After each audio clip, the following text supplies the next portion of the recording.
1953 जून थादा कांग्रेसता सरकारना अथिंग थमलंबा अदु लौथोख्रबदा चयोल खरगी मनुंगदा सीरुबदगी हिंगलक्ले हेनदुम मपांगल लेरक्ले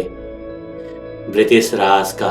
मतम सांगना लांथेंगनरकपगी अनौबो वाखल कया समाज के अनौबो कंगलुप कया तोनतिनब ngamlakle लाइरिक हैतबा खुंगंगी नुपा मचा लिसिंग कया कया कांग्रेस ते यावसलक्ले फ्रंटियर गांधी की मपानदगी नॉर्थ वेस्टर्न फ्रंटियर प्रोविंस ता कल्लबा अनौबा खोंदाफम अमसु फंगले मफम मदुगी लुचिंगबसिंगना मथक्लोमदगी लमजिंग कया हकथेंगनना फंगबदगी मसा मसागी शक्ति अमसुंग पंगल मथन यामना सेमगतचरक्ले था कया विलिंगदना ओत नैखिबदु थिंगबा ngamखिबदगी मसाना मसाबु थाजब कया हेंगलक्ले अमरोमदा ब्रिटिश राजना अतोप मवोंग अमदा मितियेंग थमले कांग्रेस पु सट्ट अमत यावदना सिविल डिसओबीडियंस तोखले मसागी असोकपसिंग लेक्तुना लेरे रामसे मैकडोनाल्ड की कम्युनल अवार्डना कंगलुप मचेत तहंदुना जाति की ओइबा अपुनब खुंगचत्ता सेमजनब वारगदबा अमांगब कया थोखले खलीफत मतमगी कांग्रेस का लीग का खुसम नखिबादो पुमतोक तोकनख्रे 1953 की मयाइदा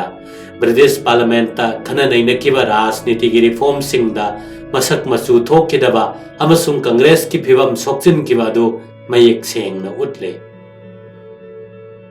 साइमन कमीशन ना थिजिन हुमजिनबा फागी तारबा राउंड टेबल कॉन्फ्रेंस की मिफम अहुम 1953 की अगस्त 3 की गवर्नमेंट ऑफ इंडिया एक्ट सही तरेत चुपना तंदे मंदे खना नैनरकपसिंग असिना कांग्रेस ना तांजरक्लिबा तन मपुम मदु सुपना तंगी तनगंग मचेत खजिक्तंग ओइदुना तोकले एक असिना चाउना पुरखिबा होंग बाहाइबबो प्रोविंस सिंगदा दायर की महुत्ता पॉपुलर रूल असितने अकोन बगे असिना मिखल द कारकलब मंत्री सिंगना थबक लोइना पाइरगने गवर्नर ना इमरजेंसी की मतमदा अखन्नब शक्ति गुम खरतंग यंगसेले अतोप खुंगथांग अमना नुपीसु भोट पीबा यारगने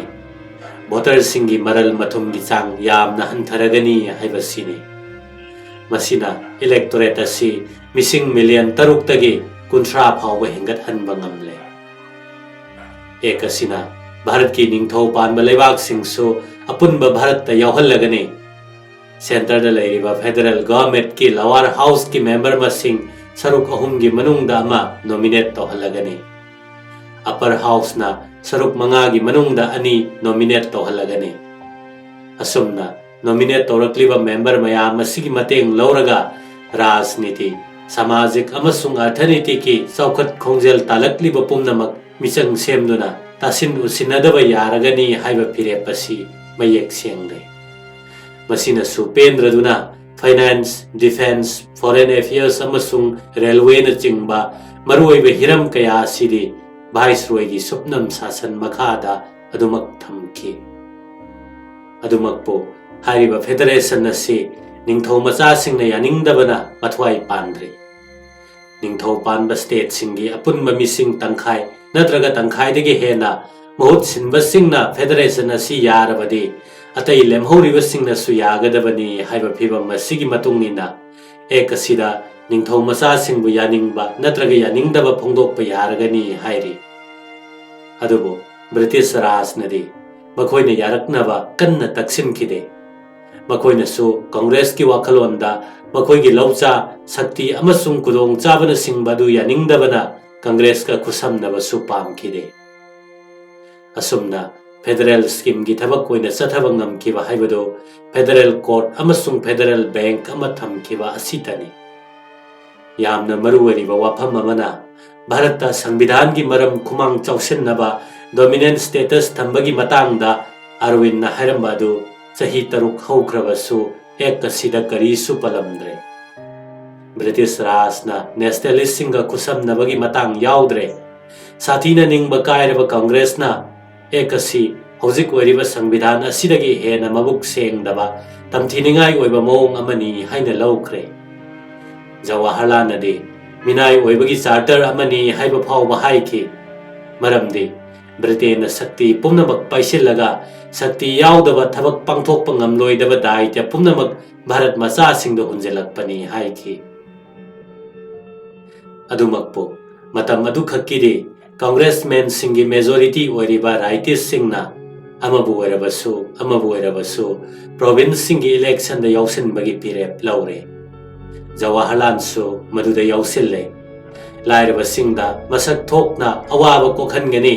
ꯕ꯭ꯔꯤꯇꯤꯁꯀꯤ ꯃꯤꯅꯥꯏ ꯌꯣꯜꯍꯤꯡ ꯅꯥꯟꯊꯣꯛꯀꯅꯤ ꯍꯥꯏꯕ ꯑꯀꯟꯕ ꯈꯣꯜꯂꯥꯎ ꯌꯥꯎꯕ ꯏꯂꯦꯛꯁꯟ ꯃꯦꯅꯤꯐꯦꯁꯇꯣ ꯑꯃ ꯁꯦꯝꯂꯒ ꯖꯋꯥꯍꯔꯂꯥꯜꯅ ꯆꯣꯛꯊꯕ ꯂꯩꯇꯅ ꯂꯩꯕꯥꯛ ꯁꯤꯟꯕ ꯊꯨꯡꯅ ꯆꯠꯈꯤ꯫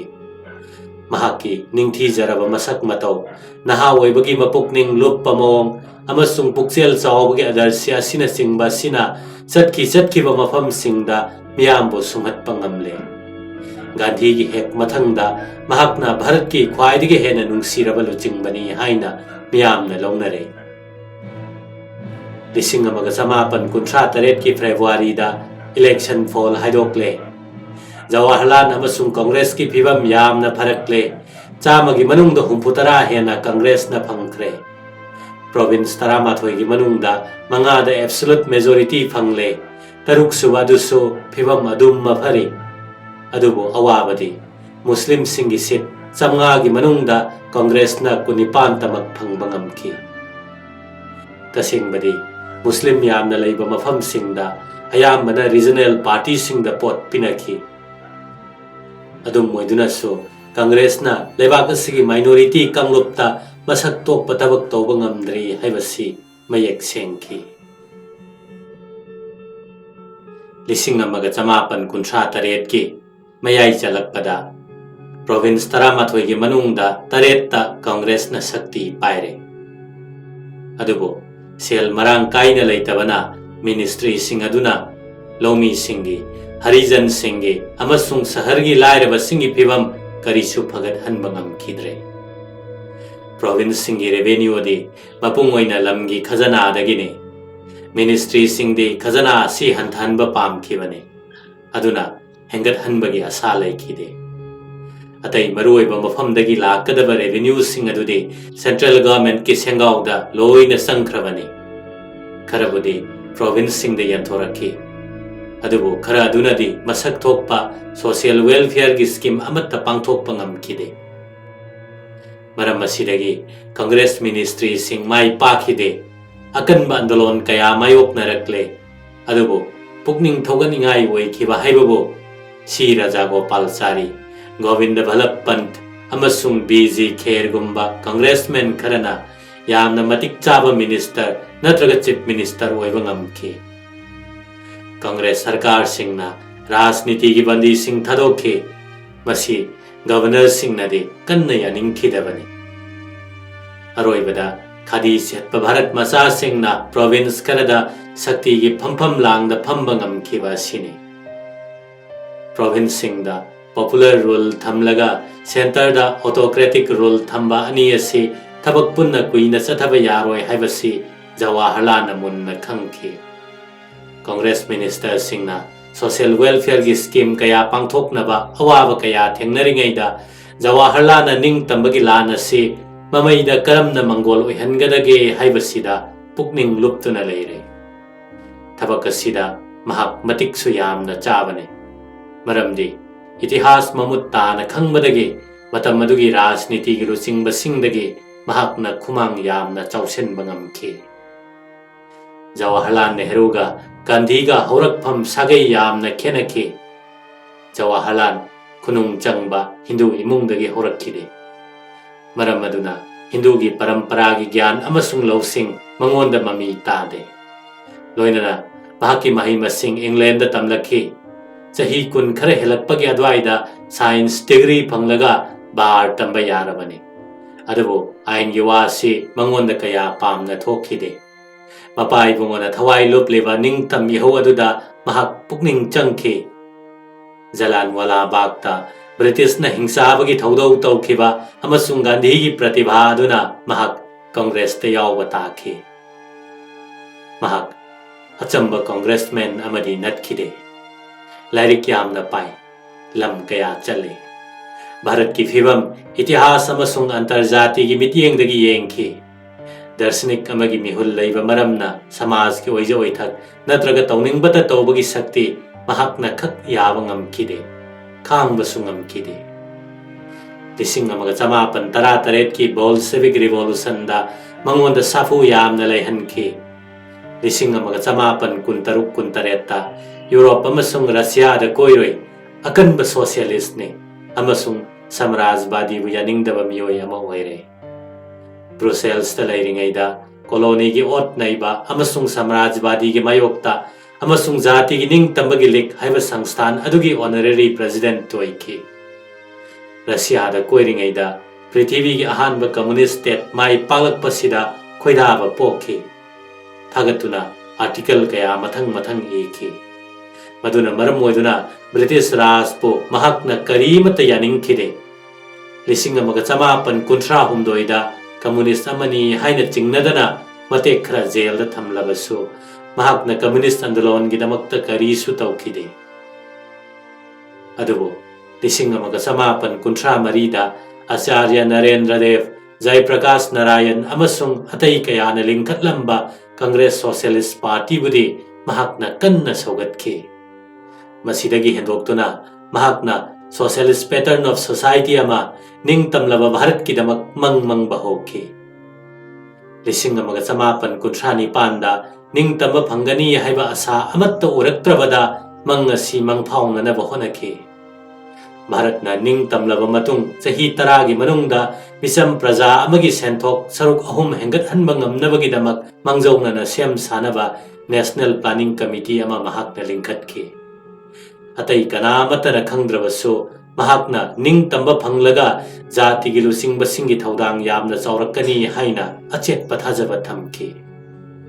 नेशनल प्लानिंग कमिटी असिना सिंदम फम ओइबतनतना निंगतमलबा भारत की तुंगी प्लानिंग कमीशन ओइरखी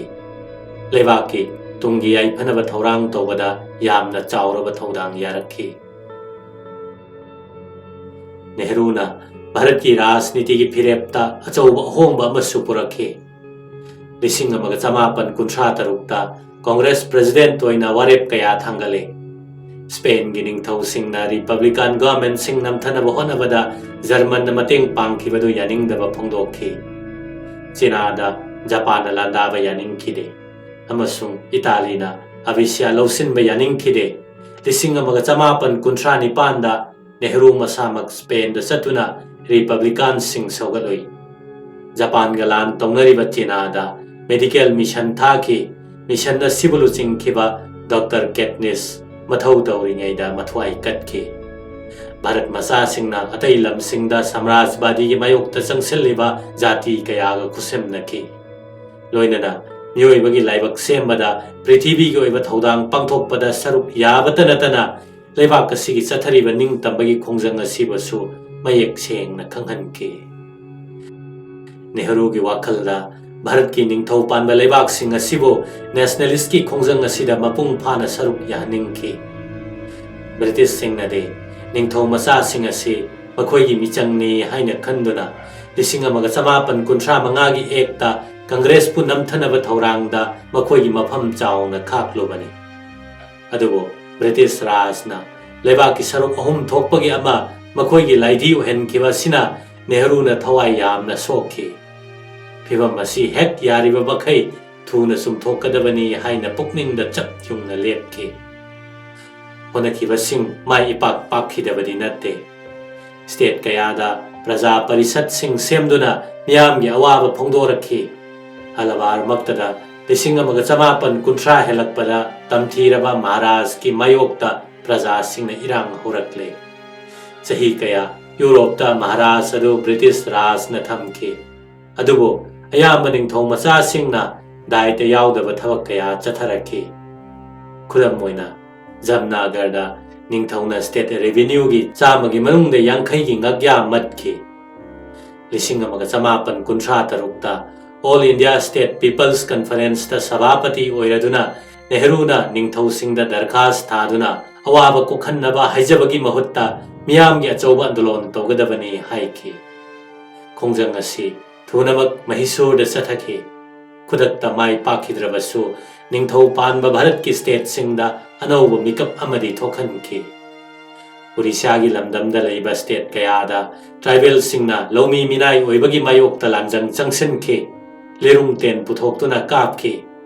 हैदराबाद ट्राभांकर अमसुंग कोचिन की लमसिंगदा कम्युनिस्ट सिंगना राजनीति की ओइबा रिफॉर्म कया पुरकनब लमजिंगखि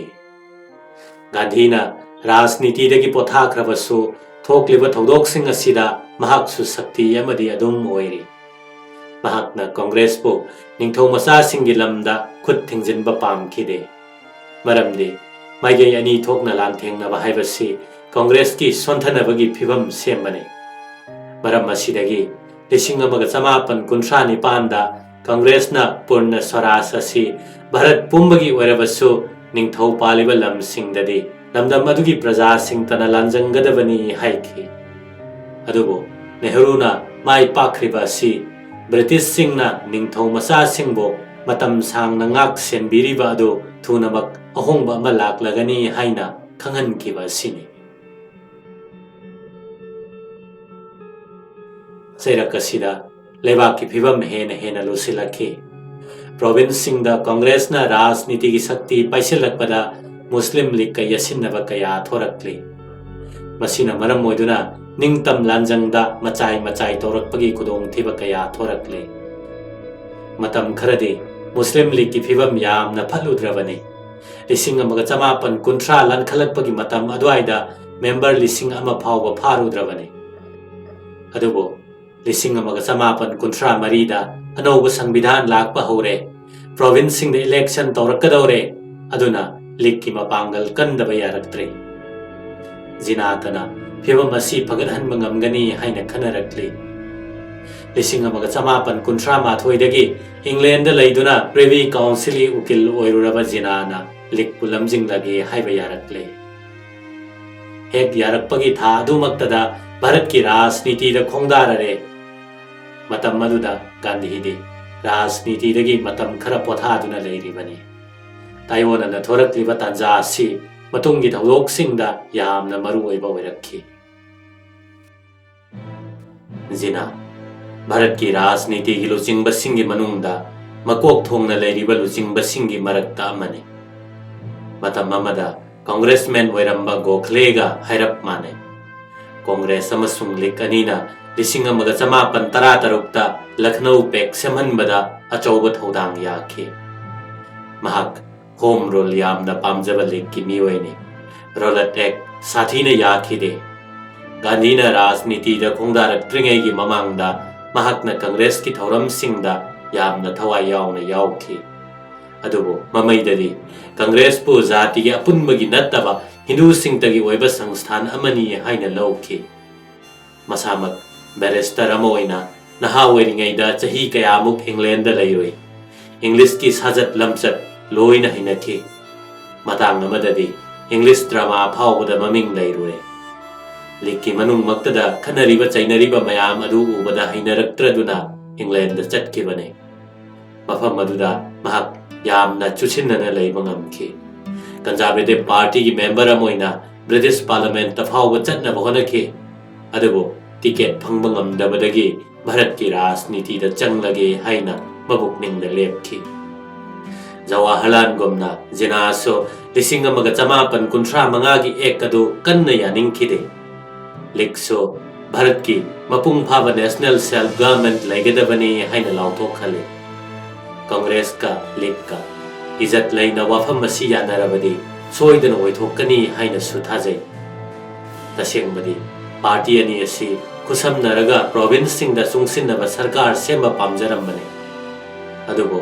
लीग मनुंगदा लैरिबा इना खुनबा मुस्लिम सिंगनदे कांग्रेस की जाति खाइदबा सोशलिस्टिक ओइबा मोवंग अदुगा सुंगसिनबा यारोइ हाइना कन्न येतखे मरम असिदगी वाफम असी कांग्रेसमैन मरक्ता थोइना थौसानखिदे इलेक्शन की फॉल फलक्तबा मुस्लिम की सीट मसिंग सरुक मरी थोकपगे अमा फावबा लीगना फंगबा ngamखिदबा कांग्रेस का लीग का पुन्ना शक्ति पाइमिनसी यादबा सिना जिनाना अनौबा लालोंग अमा सागलकले कांग्रेस पु हिंदू की संस्था ने मुस्लिम मुदहनगदौरिबनी हाइरक्ले कांग्रेस अमसुंग हिंदू की मायोक्ता नत्तब कया संदोक्तुना मुस्लिम की इहौ सागत्तुना लीग की मपांगल कनखत्नबो होनरक्ले। कांग्रेस असिना ब्रिटिश की संगिन की मतेंग लौरगा भारत पाइसनखिगदौरे जाति मसेल लान तौनहनगदौरे हाइबन चिंगबा अतत्तखम लेतन संदोरखी। गांधी दसु अतमनना ओइदब कया हाइजनखी। नुपा असिना हिंदू धर्म योखत्नबगिदमक कांग्रेस पु खुलाई ओइना सिजनरे लेबाक असिदा हिंदू राज थमगदौरे हाइबन चिंगब कया फोंदोक्तुना मराल सिरखी। गांधी अमसुंग कांग्रेस पु सैबसिना मुस्लिम की मरक्तगी जिनाबु यामना पामनरखी। 1953 लीग की सेशनदा महाकपु अचौब लुचिंगबा हाइना तरामना ओखी। 1959 की सेशनदा मिंगथोल असिना लीग की मपांगन कनखत्लहले। मी लिसिंग कया मेंबर ओइरक्ले। ख्वाइदगी चावब मुस्लिम की पार्टी ओइरे। कांग्रेस का भाग तामिननबगिदमक गांधी अमसुंग कांग्रेस की प्रेसिडेंट सुभाष चंद्र बोस का वरी सामिनबदगी जिनागी इज्जत अमुक हेनगदले। अदुबो भाव तामिनब हाइरिबसी कांग्रेस न लीग कसिबो मुस्लिम सिंगी अमत्त ओइरब संस्थानी हाइबसी यानरे। मसिना ताकलेबदी कांग्रेस असी हिंदू की संस्थानी हाइबसीने। हाइरिबो वाफम मसिदा यानदबदगी वरी साबदु कानखिद्रे। कानखिबा हाइबबो जिना अमसुंग महाकी लीग ममिंग चत्प हेंगतखी। कांग्रेस न हिंदू सिंगतगी पार्टी नि हायु याद्रबदा जिना न अतोप लालोंग अमा मुक तौरक्ले। लीग ता रिपोर्ट नि पिखले पामलिबदी कांग्रेस मिनिस्ट्री सिंग चई थांगबने। मुस्लिम सिंग बु तोंगान ताहले ओट नैबिरे हाइबसिना पांदम ओइरे। कांग्रेस न अरानब प्रचार असि सेंगदोक्नब होने भारत की चीफ जस्टिस सार मॉरिस गोयार्ड बिसार तौहली। बिसार अदु जिनाना यानिंगखिदे मरमदी महाकना पामलिबदी मुस्लिम सिंग की मरक्ता हिंदू की हनबने। लीगता मुस्लिम पुनमक चंगलकनबने। 1959 की सेप्टेम्बर थादा पृथ्वी की अनीसुब लंजाव थोरकले। लान हेक लोइबगा निंगतमलब भारत की अनौब संविधान अमा सेमदुना सेंटर दा पॉपुलर रूल थमलगनी हाइबगी चप चाब खोंगथांग अमा लौरब मतुंगदा ब्रिटेन की दमक कांग्रेस न चप चाना सौगतलगनी हाइरे। अदुबो वाइसरॉय ललित क्रोना हरब तंजा आसि लौखिद्रे। जिनाद खुदोंग चाब पीदुना मतुंगदा संविधान सेमनब होनरकप खुदिंगदा कांगलुप कयागी मिहुतसिंग तानरगा थबक चथगनी हाइरक्ले। कांग्रेस न असाव अमग लोइनना कांग्रेस की प्रोविंशियल मिनिस्ट्री पुनमक थबक तोकनब हुकुम तौरे। नवेंबर थामक्ता तोकपसु तोखरे। हराउजरब जिनाना 1959 की डिसेंबर 19 अवाब कोकप नुमित हाइना लीगना पालन तौगनी हाइना लाउथोकले। लालहौबसिना कांग्रेस पुनमथबा अमसुंग साम्राज्यवादी की खोंगचत कनखत्हनबदा लीग की मतेंग यामना लौब ताय हाइना लेरेट क्रोना थाजे। मरम असिदगी 1990 की फेब्रुवारी दा महाकना जिनादा लीग की राजनीति की फिरेप सेमनब हाइरे। यूके दा मुस्लिम की वा चिथहौदनब निंगसिंगे। मसिगी पाउखुम मोइना मुस्लिम दे कांगलुप अमखक्तंगदा मपुंग फाब नेशन अमनी हाइरे। 1990 की मार्च दा फमकिबा लीग की सेशन दा महाकना मुस्लिम सिंह नेशन अमने भारत की समस्या दी कांगलुप मसेन की मनुंग की वानते अंतरजाति की सकलोन यावरी हाइना हाइरो। मरम असिदगी मुस्लिम सिंह न मसिंग यामना लैरिबा अवांग नोंगचुप अमसुंग नोंगपोक की लमसिंग असि निंगतमलब स्टेट सिंग ओइना पुनसिनगदबनी हाइना लीगना दावी तौरे। मुस्लिम सिंह न तोंगानब नेशन अमनी हाइबा वाफम असि 1950 अहानब ओइना भारत की नेशनलिज्म की मतम अमगी कवि ओरंबा मोहम्मद इकबाल न पुथोखिबने। सही खरा लेरगा कैम्ब्रिज यूनिवर्सिटी दा लाइरिक तमलिबा मुस्लिम छात्र खरना पाकिस्तान हाइबा वाहै अमा पंजाब अफगानिस्तान नत्रगा North West Frontier Province Sindh अमसुंग बलोचिस्तान हाइरिबा मिंगसिंग असिदगी साजिनखिबा अमा सेमदुना ममा लेबाक अमगी मंगमंगखी। 1990 की मार्च थादा लेपकिबा लीग की वारेप अमना पाकिस्तान की वा पनखिदे निंगतमलबा स्टेट सिंग हाइबसिसु मयेक सेंखिदे अदुबु जिनागी अनिंगबदी फोंदोखरे भारत मचेत ताहनगनी हिंदुस्तान की मखुत्तगी मुस्लिम सिंग कनगनी हाइबसिने निंगतम इहौदा अवाब पोलोय अमगी इंगित तौरे जिनाना नेशन अनिगी वा पुसिलक्लिबा सिगी मरम पे हिंदू मुस्लिम अनिगी धर्म की वाखल समाज की चनबी अमसुंग साहित्य मानदे हाइकी मखोय लौना लेनबसु यादे चामिन थकमिनबसु यादे तसेंगनमक मखोय की सबतिया तोंगान तोंगाना लेनब ngaktane मसी अचुंबसु नते मरई खुयत असि अर्थ थोक्तबगी मरमदे धर्मना नत्रगा तोंगानब सबतिया फावना नेशन नम सागतकदब नते मिडल ईस्ट थंगना थंगनब मुस्लिम स्टेट कया लेरी यूरोप द क्रिश्चियन स्टेट कया लेरीबा सिना हाइरिबा सि पुमलान लालिबने